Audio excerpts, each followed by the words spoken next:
André Kertész, et lui, c'est le maître des petits riens, de la photo de scènes apparemment insignifiantes, mais qui sont quand même éternelles.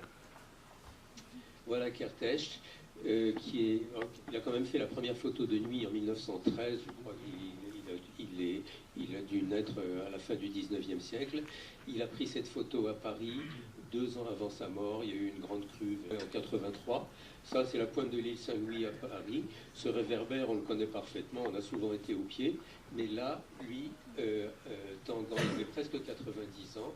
Il arrive là. Alors d'abord, il y a des gens qui ont de la chance toute leur vie, parce qu'il a eu la chance d'être là à ce moment-là, et à un moment inouï, où il y a un signe qui interroge un réverbère. Vous connaissez l'expression être comme une poule qui a trouvé un couteau, mais là c'est à peu près la même chose.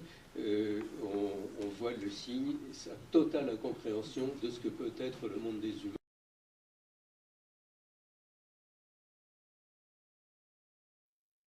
Là, on est à Naples, c'est des marins américains, donc la guerre est finie, mais la population a été plongée dans une misère extrême, et la petite fille a été envoyée par ses parents pour faire la manche, pour essayer je ne sais pas si elle va récupérer 3 sous ou 3 cigarettes, mais tout dans une photo riche et complexe où il y a des dizaines et dizaines de gens, tout tient au regard en biais de la petite fille, qui ne regarde même pas le portefeuille du marin, mais qui regarde son visage à lui, en se demandant, non pas combien il va lui donner, mais si effectivement il est décidé à lui donner quelque chose. Cette petite fille c'est en Hongrie, a été victime de bombardement, et on vient juste de lui demander au tableau de dessiner sa maison. Donc vous voyez ce que peut faire un bombardement sur l'esprit d'un enfant.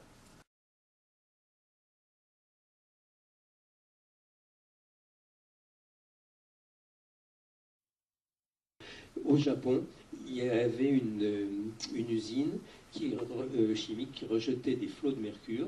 Les pêcheurs pêchaient des poissons pleins de mercure, les mangeaient, et les femmes enceintes mangeaient aussi ces poissons, et le mercure esquintait leurs bébés, les fœtus. Et voilà, et ça donne une photo alors qui est devenue aussi ultra célèbre.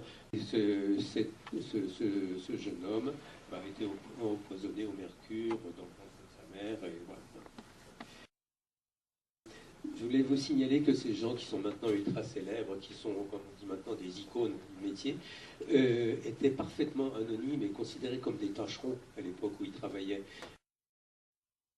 Il n'y a pas forcément besoin d'un grand photographe pour faire une grande photo. Ça peut être le hasard. Un bébé de 8 mois peut très bien, en appuyant sur le bouton d'un iPhone, accoucher d'une photo extraordinaire, involontairement.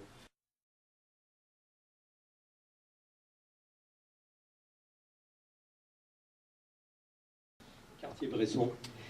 Alors là, c'est parce que c'est un jeu de regard extraordinaire. Tout converge vers un regard qu'on ne voit pas, qui est celui du marinier, et qui est admiré par son chien, mon maître, c'est assez classique. Et dans la cabine de la péniche, vous avez le bébé qui regarde son papa, la maman qui regarde, elle regarde rien de spécial, elle a un carreau heureux de mer dans le vide, et la grand-mère qui regarde le bébé, et ces trois-là dans la porte, tiens, j'avais jamais vu le deuxième chien. Ah bon. Ces trois-là dans la porte sont construits comme un tableau de Renaissance de Madone à l'enfant. Hein.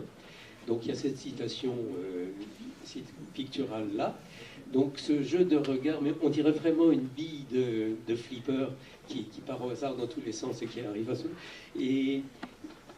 et il n'y a pas longtemps, j'ai appris que Cartier-Bresson lui-même considérait que c'était la meilleure photo qu'il ait jamais prise. Donc je suis très content de la considérer moi-même comme une des plus belles photos du monde.